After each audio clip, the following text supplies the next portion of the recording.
नमस्कार विद्यार्थी मित्रांनो, माझं नाव सुहास भिसे. स्वागत आहे तुमचं सर्वांचं परत करंट अफेअर्स मराठी या आपल्या मायबोली भाषेतील एज्युकेशनल यूट्यूब चॅनलमध्ये. विद्यार्थी मित्रांनो, आज आहे 14 फेब्रुवारी 2026. आजच्या दिवसाचे जेवढेही चालू घडामोडीचे महत्त्वाचे टॉप प्रश्न बनत असतील ते सर्व प्रश्न आपण या व्हिडिओच्या माध्यमातून पाहणार आहोत. तरी सर्वप्रथम आपण जर नवीन असाल, पहिल्यांदा या चॅनलवरील व्हिडिओ पाहत असाल तर चॅनलला या ठिकाणी अवश्य सबस्क्राईब सुद्धा करून घेऊ शकता. ठीक आहे, चला तर मग आपण आजच्या व्हिडिओला सुरुवात करूया. त्या अगोदर कालच्या व्हिडिओमध्ये जो काही शेवटचा प्रश्न विचारला होता त्या प्रश्नाचं उत्तर जाणून घेऊया. काय होता प्रश्न? दरवर्षी जागतिक रेडिओ दिवस केव्हा साजरा करण्यात येत असतो? तर बऱ्याच विद्यार्थी मित्रांनी अगदी योग्य उत्तर टाईप करून सांगितलं आहे. पर्याय क्रमांक डी, 13 फेब्रुवारीला दरवर्षी आपण या ठिकाणी विद्यार्थी मित्रांनो जागतिक रेडिओ दिवस म्हणून आपण साजरा करतो. या वर्षीची थीम काय आहे तर लिहून घ्या, radio and artificial intelligence, AI is a tool not a voice. Clear? आता पाहूया विद्यार्थी मित्रांनो प्रश्न क्रमांक पहिला. टोटल संपूर्ण व्हिडिओमध्ये 12 प्रश्न असतील. सुरुवातीपासून शेवटपर्यंत व्हिडिओ प्रामाणिकपणे पाहण्याचा प्रयत्न करा. एक एक प्रश्न महत्त्वाचा आहे. तुम्ही कोणत्याही परीक्षेची तयारी करा. तुम्ही मुलगा असो किंवा मुलगी असो, या ठिकाणी तुमचं जे काही प्रेम आहे ते प्रेम तुमच्या फक्त आईवडिलाच्या स्वप्नावरती पाहिजे, बरोबर? बाकी कुठल्याच गोष्टीवरती नसलं पाहिजे. अशा प्रकारचे दिवस गेल्या वर्षी सुद्धा आले होते, त्याच्या अगोदरही आले होते, त्याच्या अगोदरही आले होते आणि पुढच्या वर्षी सुद्धा येणार आहेत. परंतु आपली जी काही पोस्ट आहे ही आपल्याला याच वर्षी काढायची आहे. ठीक आहे, प्रश्न क्रमांक पहिला लिहून घ्या, इंडिया AI इम्पॅक्ट एक्स्पो 2026 कोणत्या शहरामध्ये आयोजित करण्यात आलेला आहे? प्रश्न क्रमांक पहिल्याचं योग्य उत्तर आहे पर्याय क्रमांक डी, नवी दिल्ली हे या प्रश्नाचं योग्य उत्तर असणार आहे. तर नवी दिल्ली मध्ये भारत मंडपम या ठिकाणी 16 फेब्रुवारी ते 20 फेब्रुवारी 2026 दरम्यान इंडिया AI इम्पॅक्ट एक्स्पो 2026 या ठिकाणी ऑर्गनाइज या ठिकाणी करण्यात येणार आहे. ठीक आहे, याची थीम काय आहे 2026 साठी?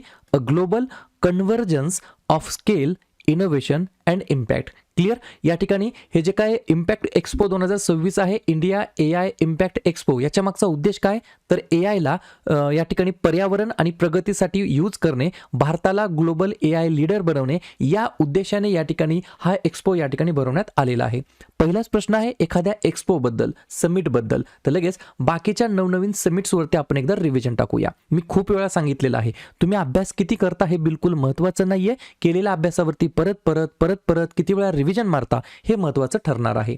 लिहून घ्या, प्रादेशिक AI इम्पॅक्ट कॉन्फरन्स 2026 राजस्थानमध्ये, 99 क्रमांकाचं अखिल भारतीय मराठी साहित्य संमेलन साताऱ्यामध्ये, 100वे अखिल भारतीय मराठी साहित्य संमेलन पुण्यामध्ये, 21वे जागतिक मराठी संमेलन पणजी गोव्यामध्ये, 52व्या G7 शिखर परिषदेचे आयोजन फ्रान्समध्ये, आशिया पॅसिफिक आर्थिक सहकार्य शिखर परिषद दक्षिण कोरिया या ठिकाणी, 22वे आसियन भारत शिखर परिषद क्वालालंपूर मलेशिया या ठिकाणी, 2025 ची जागतिक दूरसंचार विकास परिषद बाकू अझरबैजान या ठिकाणी, पहिले जागतिक बिग कॅट जे काही कॉन्फरन्स झालं ते भारतामध्ये, जागतिक सरकार शिखर परिषद 2026 दुबईमध्ये आणि इंडिया AI इम्पॅक्ट एक्स्पो 2026 दिल्लीमध्ये.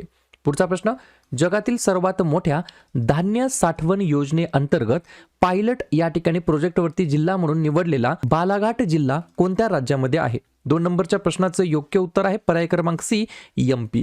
मध्य प्रदेश हे या प्रश्नाचं योग्य उत्तर असणार आहे. जगातील सर्वात मोठ्या धान्य साठवण योजनेअंतर्गत पायलट जिल्हा म्हणून निवडण्यात आलेला बालाघाट जिल्हा हा या ठिकाणी मध्य प्रदेश राज्यामध्ये स्थित आहे.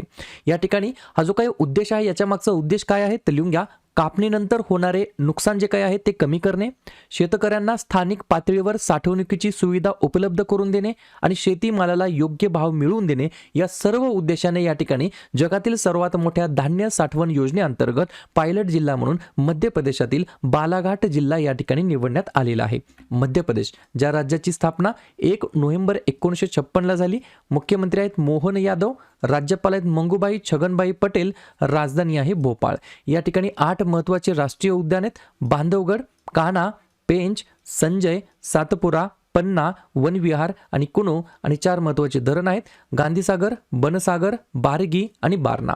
पुढचा प्रश्न, प्रश्न क्रमांक 3, साने ताकाची कोणत्या देशाच्या प्रथम महिला पंतप्रधान बनलेल्या आहेत? 3 नंबरच्या प्रश्नाचे योग्य उत्तर आहे पर्याय क्रमांक बी जपान हे या प्रश्नाचं योग्य उत्तर असणार आहे. तर जपान देशाच्या प्रथम महिला पंतप्रधान या ठिकाणी बनलेल्या आहेत. साने ताकाची असं त्यांचं नाव आहे. जपानमध्ये मध्यावधी निवडणुकीमध्ये साने ताकाची यांच्या पक्षाचा प्रचंड विजय झालेला आहे. तुम्हाला जर असं विचारलं त्यांच्या पक्षाचं नाव काय आहे तर LDP लिबरल डेमोक्रॅटिक पार्टी. एकूण जागा किती होत्या 462. त्याच्यामध्ये 261ला या ठिकाणी बहुमत होतं आणि LDPने जिंकलेल्या जागा आहेत 316. या गोष्टी तुम्हाला लक्षात ठेवायच्या आहेत. तर पर्याय क्रमांक बी जपानच्या आहेत या ठिकाणी प्रथम महिला पंतप्रधान साने ताकाची. जपान या ठिकाणी पंतप्रधान कोण आहेत मी आत्ताच सांगितलं साने ताकाची. राजधानी आहे टोकियो. चलन वापरलं जातं जपानी येन आणि भाषा आहे जापनीज. पुढचा प्रश्न क्रमांक 4 दार्जिलिंग टॉय ट्रेन किती वर्षामध्ये पहिली महिला TTE नियुक्त करण्यात येत आहे त्या ठिकाणी? 4थ्या नंबरच्या प्रश्नाचं योग्य उत्तर आहे पर्याय क्रमांक ए 145 वर्षाच्या अंतर्गत. बरोबर लक्षात घ्या त्या महिला TTEचं नाव आहे सरिता योल्मो. काय नाव आहे? सरिता योल्मो. त्या कोण आहेत? प्रथम महिला TTE म्हणजे काय? Travelling ticket examiner. मराठीमध्ये म्हणता येईल प्रवासी तिकीट परीक्षक. आणि हे जे काही दार्जिलिंग टॉय ट्रेन आहे ते कोणत्या रेल्वे विभागाच्या अंतर्गत येतं तर ईशान्य रेल्वे या ठिकाणी त्याच्यामध्ये येतं. ईशान्य सीमा रेल्वे विभागाअंतर्गत येतं. क्लिअर. पुढचा प्रश्न क्रमांक 5 जगातील सर्वात मोठी जैविक ऑर्गॅनिक उत्पादने प्रदर्शनी बायोफॅच 2026 साठी कोणत्या देशाला कंट्री ऑफ द इयर म्हणून घोषित करण्यात आलेलं आहे? 5व्या नंबरच्या प्रश्नाचं योग्य उत्तर आहे पर्याय क्रमांक डी आपला प्यारा भारत देश हे या प्रश्नाचं योग्य उत्तर असणार आहे. 2 पॉईंट लिहून घ्या. बायोफॅच 2026 मध्ये भूमिका काय आहे तर लिहून घ्या भारत 2.3 दशलक्षाहून अधिक सेंद्रिय शेतकऱ्यांसह आघाडीवरती आहे जे सेंद्रिय तांदूळ मसाले चहा आणि औषधी वनस्पती यासारख्या उत्पादनांवरती लक्ष केंद्रित करतात. 20हून अधिक राज्यांच्या कृषी विविधतेवरती प्रकाश टाकण्यात या ठिकाणी मदत करतात. हा सन्मान भारताच्या शाश्वत पर्यावरणपूरक शेती आणि आंतरराष्ट्रीय सेंद्रिय व्यापार बाजारपेठेमध्ये आपले स्थान मजबूत करण्याच्या वचनबद्धतेचे प्रतिबिंब आहे. तर पर्याय क्रमांक डी भारताला या ठिकाणी कंट्री ऑफ द इयर म्हणून या ठिकाणी घोषित करण्यात आलं आहे. या ठिकाणी जगातील सर्वात मोठी जैविक उत्पादने प्रदर्शनी बायोफॅच 2026 साठी. बरोबर. पुढचा प्रश्न क्रमांक 6 भारत रशियाकडून एकूण किती राफेल विमाने खरेदी करणार आहे? प्रश्न विचारला जाणार पर्याय क्रमांक सी एकूण या ठिकाणी 114 राफेल विमाने रशियाकडून आपला भारत देश या ठिकाणी काय करणार आहे तर खरेदी करणार आहे. नुकतीच याला या ठिकाणी अप्रूव्हल देण्यात आलेला आहे. तरी सुद्धा काही महत्त्वाचे पॉईंट्स आहेत ते लिहून घ्या. निर्माता कोण आहे? डॅसॉल्ट एव्हिएशन जे की फ्रान्सचा आहे. लांबी आहे राफेल विमानाची 15.3 मीटर. वजन आहे 10,000 किलो. स्पीड आहे 19-12 किलोमीटर प्रति तास. मॅकमध्ये सांगायचं म्हटलं तर 1.8. रेंज आहे 3,700 किलोमीटर पर्यंत. 2026 मध्ये आपण 114 नवीन विमाने या ठिकाणी खरेदी करण्यासाठी मंजुरी दिली आहे. संरक्षण मंत्री राजनाथ सिंह यांच्या अध्यक्षतेखाली तब्बल 3.60 लाख कोटी रुपयांच्या या महत्त्वाकांक्षी व्यवहाराला नुकतीच मंजुरी देण्यात आली आहे. भारतामध्ये बनवण्यात येणार आहेत 96 विमाने. या ठिकाणी त्याची निर्मिती भारतामध्ये होणार आहे. तर 18 विमाने तयार झालेली ही फ्रान्सकडून घेण्यात येणार आहेत. अशा प्रकारे 96 आणि 18 असे एकूण 114 या ठिकाणी राफेल विमाने खरेदी करण्यासाठी मंजुरी देण्यात आलेली आहे. पुढचा प्रश्न पोर्तुनलेन्स इन्स्टिट्यूटने जाहीर केलेल्या नेटवर्क रेडिनेस इंडेक्स 2025 मध्ये भारताचा क्रमांक किती आहे? 7व्या नंबरच्या प्रश्नाचं योग्य उत्तर आहे पर्याय क्रमांक बी 45. आपल्या भारताचा या ठिकाणी 45वा क्रमांक आहे. आणि याच नेटवर्क रेडिनेस इंडेक्स 2025 मध्ये 1 नंबरला आहे अमेरिका, 2 नंबरला आहे फिनलँड, 3 नंबरला आहे सिंगापूर, तर 4 नंबरला आहे डेन्मार्क आणि आपला भारत देश आहे 45व्या क्रमांकावरती. प्रश्न आहे एखाद्या निर्देशांकमध्ये भारताचा असलेल्या क्रमांकाबद्दल. तर बाकीच्या ज्या काही नवनवीन निर्देशांक या ठिकाणी प्रकाशित झाले आहेत त्याच्यामध्ये भारताचा क्रमांक किती आहे त्याच्यावरती चर्चा करूया. जागतिक हवामान जोखीम निर्देशांक 2025 मध्ये 15वा, हवामान बदल कामगिरी निर्देशांक 2026 मध्ये 23वा, हेनले पासपोर्ट इंडेक्स 2026 मध्ये 80, ग्लोबल डिजिटल नोमॅड रिपोर्टमध्ये 38वा, आर्थिक स्वातंत्र्य निर्देशांकमध्ये 128, ई कचरा निर्मितीच्या बाबतीमध्ये 3रा, ग्लोबल पेन्शन इंडेक्समध्ये 45वा, ग्लोबल फायर पॉवर इंडेक्समध्ये 4था, आशिया उत्पादन निर्देशांकमध्ये 6वा, भ्रष्टाचार धारणा निर्देशांकमध्ये 91 आणि नेटवर्क रेडिनेस इंडेक्समध्ये 45वा. पुढचा प्रश्न, भारतातील पहिला संगीतमय रस्ता खालीलपैकी कोणत्या शहरामध्ये बांधण्यात आलेला आहे? तर पर्याय क्रमांक ए महाराष्ट्राची राजधानी मुंबई या ठिकाणी विद्यार्थी मित्रांनो भारतातील पहिला इंडियाज फर्स्ट संगीतमय रस्ता या ठिकाणी बांधण्यात आलेला आहे. प्रश्न आहे प्रथम घटनेबद्दल, तर बाकीच्या प्रथम घटनांवरती चर्चा करूया.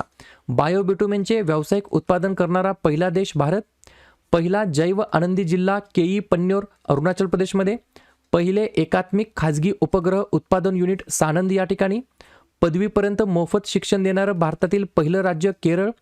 भारतातील पहिले electric truck battery swapping station Sonipat. भारतातील पहिला वन्यजीव सुरक्षित रस्ता NH45 वरती मध्य प्रदेशमध्ये. भारतातील पहिले PPP मेडिकल कॉलेज मध्य प्रदेशमध्ये. पहिले स्वदेशी MRI स्कॅनर कुठे विकसित करण्यात आलं? तर बेंगलोरमध्ये. कोणत्या कंपनीद्वारे? तर वोक्सल ग्राइड्स या कंपनीद्वारे. 100% विमा संरक्षण मिळवणारा भारतातील पहिला जिल्हा अलवार कुठे येतो? राजस्थानमध्ये.